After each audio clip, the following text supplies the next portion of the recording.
for creating plays. Ballista here, supplemented by 2 globals from both of their solo laners coming through to focus that area. So it is a bit of a switcheroo from game number 1 here.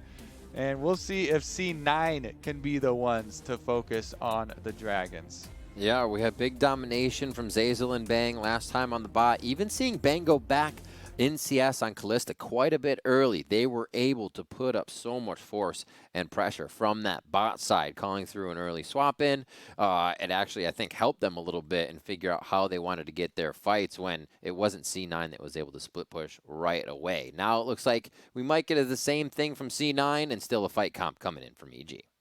All right, baby. Excited to see it. Blitzcrank also means watch out for your level 1s. The analyst desks were giving out demerits for Cloud9. They're like, you just got beat with multiple level 1 plays from FlyQuest. Wake up. Let's see some attention to detail here. Yep. Where is the Blitzcrank going level 1? I personally love the increased range on the Q for Blitz. It opens up a lot more blind opportunities. So if you've been studying your opponent's kind of default defense opening, and you can do blind pulls on things like the banana brush just from straight river on that side, and you can yoink people that are usually watching from the super common spots. Try brush, a lot of these things over the different pit areas as well. Just the line of scrimmage. Yep, defensive ward from your trinket ward, then you recall for your sweeper, super common. As long as you drop it around the 50 to 55 second mark is, for me, the recommended timing. You get a little bit more juice out of your trinket ward time, and then you get over to your preferred buff start just in time. So only Nisqy for the Unskilled Spellbook. Zeyzal actually bringing Exhaust here, expecting a lot of aggression from the side of Zven and Vulcan, who have Ignite and Aftershock in their lane. GoldenGlue starts off with a quick blast. And I'm always excited about the mid lane of these two. Nisqy's got 250 health already. Yeah, that damage was just absurd with a few quick hits. Huni playing the Volcanic Rupture as he just keeps himself safe, farming up. Obviously, Licorice is going to keep his health. So I think this early game is going to be quite slow. We'll see which jungler makes the first move, as they're going to be on opposite sides of the map for just a moment here. Yeah, which jungler and which support. I love the Blitzcrank Thresh lineup here. Blitzcrank can always have a quick reaction to Thresh's attempts at moves. You know, obviously rooting himself in place for Qs and stuff like that. So we'll see if Vulcan can try and punish EG. Otherwise, if you look at the runes and you talk about Caitlyn going the lethal tempo, I really like it for pushing for lane, because if you can land a Q through minions onto them, proc your lethal tempo, then you can push the lane with autos really quickly. Also, it's you know, good for DPS later on. Obviously, scales really nicely. The people taking like fleet footwork seem to be a little bit more scared for options in lane phase, but it doesn't help you too much with all-in scenarios, you know. So exactly, that's what I was gonna say. It's like Blitzcrank isn't hitting you with auto attacks from long range. It's not like his ultimate comes up right away and he's just shocking you. Yeah. So good pickup there, and definitely, like you said, will help Bang scale a little bit more, find those headshots later in the game a little bit quicker. Everything counts. See where they move to here. Setting up a few traps, getting a bit of vision down, as Svenskeren is going to start working towards the bottom side of the map. So it looks like they will both get their scuttle, respectively, to each jungler. Blaber on the top side here. And Licorice is backing at that point, too. It's not like they're going to dive Huni just yet. So things are not really that active as it was in Game 1. Everybody does have a little bit of scaling to do before they're super powerful anyways, except for the junglers. And your Gangplank into Ornn. It's no surprise you're trying to go for the early recall with Gangplank. You just try and make use of your Trial by Fire passive and spam out Qs with grass procs, and liberally chug on your Corrupted Potion. So you just constantly trade, push the wave in. Keep swinging. Once you push, once you can push it in, you'll force the bounce back there off the turret, and he buys time for himself to go pick up the quick cull, which he can just super scale. Gangplank already getting extra gold generation. Now gets even more. And you continue to try and stack up your grass and your extra gold procs. Okay. That's one of the grabs they were looking for. Does the exhaust get used? No, it does not. Zeyzal feels like he can get out of that one with the Ignite as well from Vulcan. So kind of a bit of a win there. but almost going down. That was pretty scary for him. They're going to try to back. Vulcan maybe seeing here, going for the grab. It definitely reaches over that wall, even from farther back for Vulcan. Blitzcrank having a pretty long hook. There's two with each other. It's always easy to grab one. Both head towards the top side of that hook and dodge out Zeyzal as he finally gets his Flay auto in. So now they pulled down Blaber. He's going to say, no more fighting. Go back to farming. And we're back to jungling for him. Yeah, I like the ward placement. You know, supports have to practice that a lot, where if you place it over 50% through the wall, trying just the right spot there to get it over into the brush. Nice job by Vulcan to do that. And then I also wanted to give props to Bang's trap placement on Caitlyn. Because early on, the traps, especially for new users, can be super hard to use within combat like that. But you saw when Vulcan pulls in Zeyzal and Kalista starts to stack up spears and jump towards him, Bang tries to use the traps in front of Zven, where he would want to jump forward to continue the chase onto Zeyzal. And these kind of defensive traps are putting a stop to the chase down of the deadly Blitz and Kalista combo. And fast fingers. Definitely putting a few in that early to make sure he's got enough traps to do so, as we saw two there in that instance. Blaber finding Zeyzal.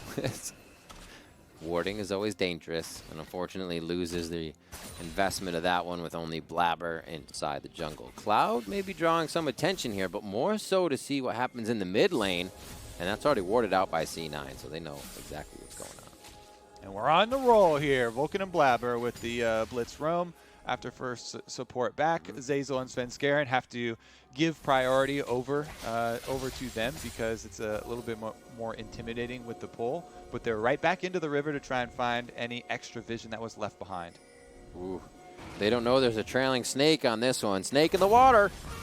There's the Destiny that's going to show them what's going on. Looks like we'll get a few more members of Cloud9 here as Nisqy comes in. They're going for the middle of the fight, and they drop down Svenskeren quickly on that one. Moving towards the top side here. Flash forward. Another gold card from Nisqy. He's going to lock down GoldenGlue. No, it's a blue, and he's still going, but the kill comes through. Nisqy finds that one, but causes the flash from Blaber to be called through. And C9 feel good about it as they pick up Cloud. Yeah, they spring the trap here. Twisted Fate level 6 is ready as Nisqy is able to use it to pull in the backside. And Zven and Vulcan first up the top side of the river because they were able to push up down there and are able to get the pull. Vulcan lands the Q. Critical one for him to be able to get that kill for Cloud9, get the dragon control, and win the skirmish. Looks like Huni wants to clear top, get himself a back as well, as you see using the Ornn horn there.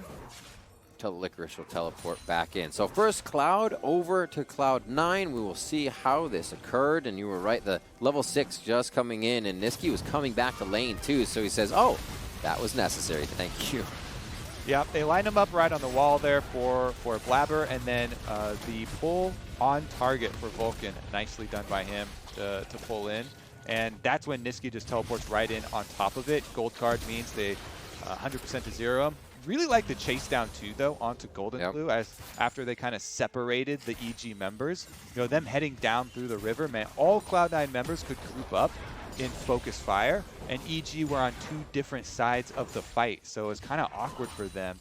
And that is going to be just the early game momentum that Cloud9 wanted. It was a pretty early dragon for themselves to be able to start stacking, because that's going to be the goal. Yeah. This EG comp this time around, Riv, this is a hard outscale. This is super, super good scaling for EG, but it's going to be difficult for them to get there. And Cloud9 have a lot of proactive tools to be able to use to get their gold lead and get to their soul before EG overwhelm them. Exactly. Make sure EG cannot reach that point first here. GoldenGlue is going to be transferred blue. We'll see how he can handle Nisqy now in the mid lane, working on both those fast summoner spells. Just a bit of a miss there by Huni as Licorice gets a quick parlay in as he keeps pushing the lane. No real CS discrepancy coming through. GoldenGlue does have a bit, as we did see the rotation coming through from Nisqy there in the last fight. And now it could be about the Rift Herald. Blaber cleans up one, and with pressure top from Licorice and Nisqy mid, this should be Blaber's and teams. Yep, got to use this early game presence to control those neutral objectives. So right on target here, Cloud9 force again. It's one of the benefits of the changes to this new season. You know, greatly accelerating if you do have this control early on in the game. Dragon at 5 minutes spawning, 8 minutes here for Riptail. You get to keep on pushing ahead. And this is so early that Blaber will have his choice of where to spend the extra gold. GoldenGlue! Ooh, nice turn. Almost. A little bit of damage. It's inevitable, but he's trying to do what he can before he goes down. Another one onto the glue in the mid lane. That's his second death on this one as he tries to stack up the tier. Scaling will happen, but ever so slowly here. He's got a pretty big hill to climb with all that pressure coming in from C9 now. Very active this game. After the 6-7 minute mark, Cloud9 has started to find advantages in just about every lane now. Yeah, and they have just cleaned up this game tenfold. The last one was just wild, action all over the place, back and forth, Riv. But Cloud9, with their global advantages, man, this feels like on cooldown. Nisqy using this Twisted Fate ultimate, and GoldenGlue out in lane without the flash, easily turned around on. I will say Nisqy also had a really good turn not to get stunned up. I wasn't too worried about Licorice, but now I'm getting a little bit worried. Ooh! Almost. That last brittle proc from Bellows Breath, or if he had the charge into the Volcanic Rupture, would have done it. That was a really nice little double pop-up Huni had there, and I don't think Licorice was expecting it either, Kobe. All right, see if he can sustain up under the tower. Huni gonna proc his Demolish right in front of him. All right, I didn't kill you, but I will take the turret play. Feels good. A few turret shots there, and an orange will get Licorice out of that potential death zone. And Svenskeren was looking forward to. Licorice just leaves in time with a bit of sixth sense there and gets himself to safety. Rift mid is going to put you down to just about slightly with that turret alive. And a good kill from GoldenGlue keeps it there. So now very prepped in mid. Cloud9 could get a bit of gold for themselves here if they get a decent fight onto EG. The Fangs go in. Looks like Gold Card will just stop him in his tracks. Yeah, so Cloud9 with this really, really good early game gold lead for themselves. This accelerates a lot of these builds that are critical for them.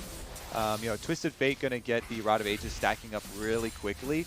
11.5 minute purchase here for Nisqy. So that will continue to stack up really easily. Dragon in only 27 seconds means that you can just rotate over your Kalista Blitzcrank. Ultimates are all available for them, and the vision in place for them to try and pull a pick too if EG get a little bit too dangerous and try and check for themselves. Honestly though, second Dragon, I think at this point EG should give it up. It's not gonna break the game for you quite yet, and you do not have the items to make the play first, but they go for it anyway. Zeyzal with the hook, but he is surrounded. Another one maybe to come in from Vulcan. Wait, Svenskeren gets into this fight as they try and keep him alive, and that is not the call. They're both going down quickly as Cloud9 continues now to find advantages in EG's own jungle. Pushing down towards the bot side. Zven should be able to take this turret down, and Vulcan will go ahead and start dropping wards everywhere. Yeah, I mean, they're easily able to get the picks. If EG are going to go venture into this dangerous territory trying to get vision, I mean, they don't even have a mid-tower to rely upon for defense here. Taken down with the Rift Herald and then one more little push there by Nisqy opens up the mid lane. That is a very dangerous roam from Zeyzal to try and get vision of that secondary dragon, which they're honestly not going to fight the fight at anyway. So Cloud9, big punish there. You step out of line, they get killed. Twisted Fate ultimate number 3 for Nisqy as well finds a huge amount of value. And this game just looks so different when Cloud9 bans away the Shen and the other team doesn't have that extra global to come in.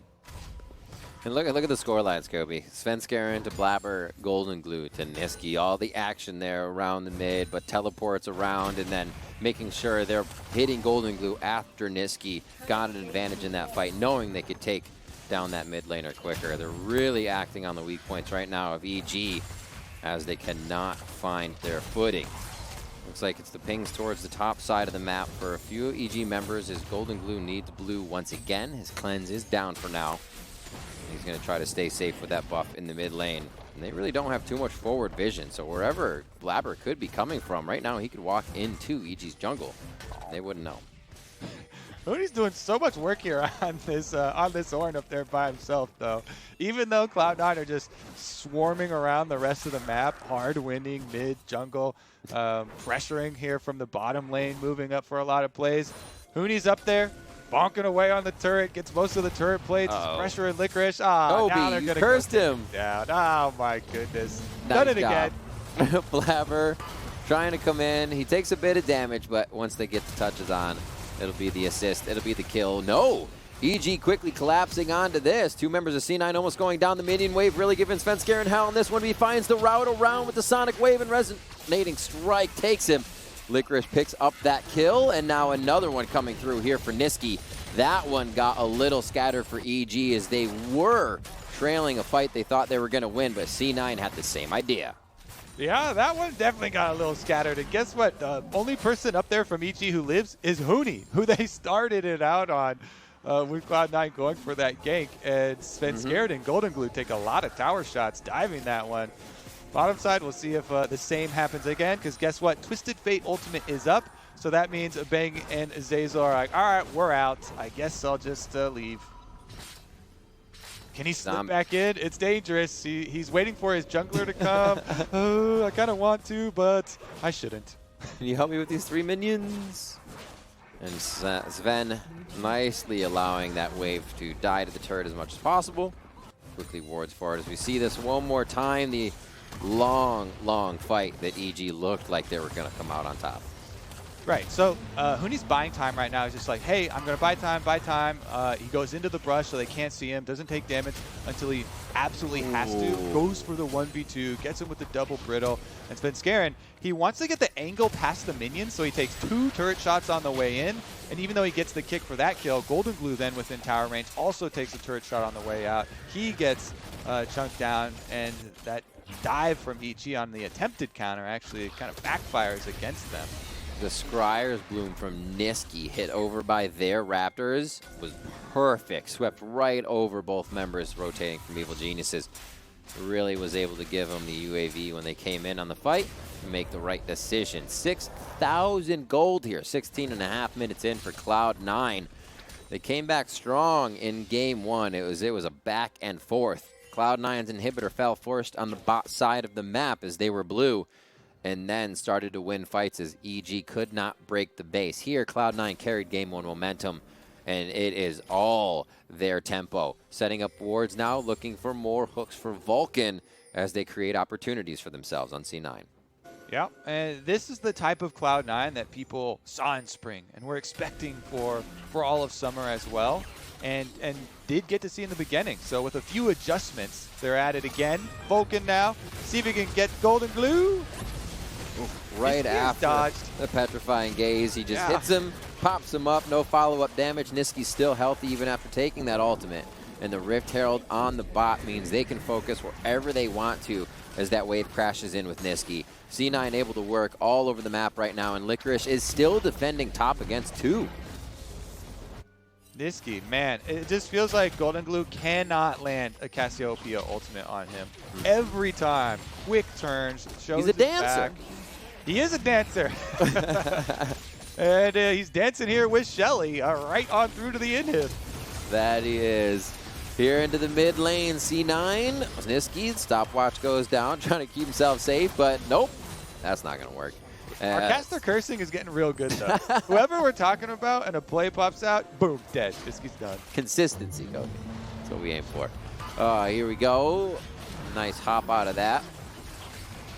Fate's Call keeps Vulcan safe for only so long, and no, EG cannot get the finishing touches there. Back to help out Zeyzal here on the other side. Blaber could be going down, dashes into the brush, no vision there. He's just out of reach, but Svenskeren makes sure they take that one down. 2 down now for Cloud9 as they misstep and a bit of greed and a bit of reset. EG obviously was going to find a window at some point here, but their base is already open, and they still have to care about those minions on the bot side. Yeah, Evil Geniuses are very happy at the timing of that catch on Cloud9 too. Stopping this early threat of a Mountain Soul, just getting this single dragon for EG is going to do a lot for the morale of this team, that they're all trying to rally with each other, saying, all right, we're scaling for late. We got to scale for late team fight because that's what it's all building towards for them. The problem is that when Cloud9 get this early lead with this comp that's focused on it, and they also get so much more map territory. And EG's scaling is in the team fight. They need to bring their power together in those solid 5-on-5s with Huni on front line, getting that big initiation for the Cassio and the Caitlyn, but there's going to be so many more options for map play from Cloud9 because they can open it up so early. We're pre-20 minutes, they already took an inhib.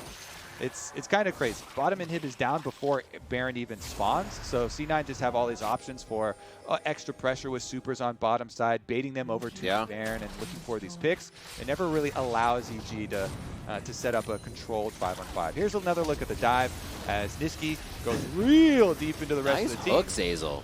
Yeah, good hook, and also teleport comes in from Huni, and he finally shows up for the rest of the squad to correct everything. So good stall there from Zeyzal and crew, evasive maneuvers and locking Nisqy in. And then, as you know, the chase down they go for. Blaber's able to get in onto Vulcan, chunk him down, and push him back out. Then Blaber, all right, where's he going?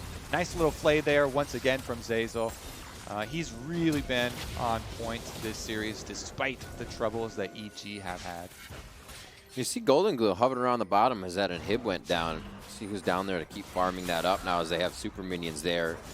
But also could just be the scene of a more aggressive fight for C9. So I wonder if that going down, helps them. It doesn't give C9 something to fight around as now they can farm up those minions. Yeah, GoldenGlue goes down and says, thank you, I need to absorb all these. Teleports. Yep, teleport pretty early here, and you can see those supers we were talking about on bottom side. Those will slowly pressure EG. Baron damage is going through, but Vulcan's getting kind of low. Svenskeren takes a big hit. Baron still lower and lower as the Ornn comes in. That's going to be a low Vulcan. He's the chase of the fight, but the support is a lot to put priority on. Baron's going to go down. That's a Zven. And that is Cloud9's. If they can get out of the fight alive, EG is trying to take down Zven in the brush or in the pit right now. Nisqy and Licorice coming around to flank. Can they do the job they need? And that's a double kill coming in. Huge for Licorice as they try to put a few more shots in. Huni says, that's not something I can do. Licorice would make him walk the plank. Licorice then goes over to clear up the extra vision here. Can he make this stop? Because the supers are on the Nexus tower. Huni actually goes for the minions first there. If it wasn't for Licorice going back in there and landing that barrel chain, killing off the extra members of EG, that would have gone real dirty here for Cloud9 because they stuck inside the pit, and every time you give over more money to this EG composition, they are trying to build up for the more stable 5-on-5. So here it is. Vulcan, he comes out of the pit 50% health, but he hits the key hook. Look at this hook on the Svenskeren.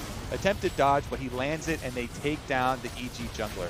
From that point, even though Zeyzal does the exact same to Blaber, and they 100% Blaber, they know they've got the rend here from Kalista for Sven to be able to secure it for themselves. And him hopping around inside the pit, this is like, you're not going to die alone. Goes in, gets the gold card. Double kill here for Licorice as they're able to get the triple for Huni on Ornn. And it's really the top laners with the last laughs. Full house from the top laner, Huni over Licorice. 3-0-4 to 3-0-7. You love to see it. Two completely different stylistic playing champions. And they're both bringing it. And the same damage in a fight, too. Get brittle. Licorice making people walk the plank here. I cannot believe it. I want to see more of it, Kobe. This is what we wanted. Now they're getting for the fight again. The Ornn knocks up a few, but there's no one to really chase here. EG is trying to catch up, but they're just straggling a little too much. The catch up there is from the hook coming in from Vulcan, and that may just started the fight here. And that's a kill going on to Zven. His heel's down. He was not able to flash away as EG's trying to move fast. Mid lane being pushed by Nisqy right now as he takes down a turret for Zven going down. Yeah, Cloud9 still trying to keep their pressure with their split push. But man, Cassiopeia just annihilates Kalista. Short range, and you get the miasma down on you. You can't hop anymore. Zven just gets destroyed as EG gets another kill for themselves. And this is with the Mountain Drake available. Nisqy's out. He says no way. All right. 8,000 gold lead here. That should get increased for Cloud9 too as Licorice takes the secondary turret. But EG are getting some back for themselves. As big of a lead as this is, Cloud9 still looking to keep the pressure on. The people that need to do the damage have been on the map. They've been farming, right? Bang's only fallen once. Huni hasn't fallen. Yeah, you've lost Zven and GoldenGlue, But GoldenGlue is going to get there. That's kind of the point, right? Even if he doesn't have shoes. 25 minutes coming up on the clock here. And the CS still staying pretty close throughout the game, which isn't really giving anybody too much of an influx of gold. It's just Cloud9 able to control these maps, find the kills, and find these turrets. 7-1.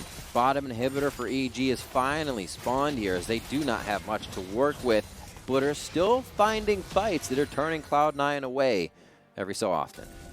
Yeah, and once again, EG are going to try and group up into their death ball. See if they can get Cloud9 to take one of these fights. I think Cloud9 should continue to pressure sides for it, but they are calling collapse here. Going to have a double flank. Nisqy top, Licorice bottom. Do they get a hook? That pressure being down makes me think that Vulcan wants to go in even more, but the pressure of his hook being down could mean that turret falls on the next wave. So Zeyzal with a little more room to work with on opening an initiation, and Licorice is going to say, all right, let's go to the bot side. Nisqy will take top into the 1-3-1, so it's imperative Cloud9 does not get caught from a hook here. And Cloud9 trying to now commit to the split push, so here's the dive. Flash out, Sven's in perfect safe range to keep himself alive there, and the damage is being done by Cloud9. EG tried to bite back, but C9 working around the plays of Evil Geniuses so well throughout this game, and making sure that they are on top of everything. Quickly TPing out of this, Destiny used by Nisqy to get himself to safety and also let his team know where the rest of EG is. So EG do get outer turret, a little bit more money for themselves, and the flash off of Zven. But they've got 2 exposed inhibitors now. So they're trying to swat away all these Cloud9 members, attacking from all these different angles. And Baron is coming up in just over 50 seconds. So that is going to be the real issue here. How can EG deal with the Cloud9 split push while C9 are using Baron to draw them out?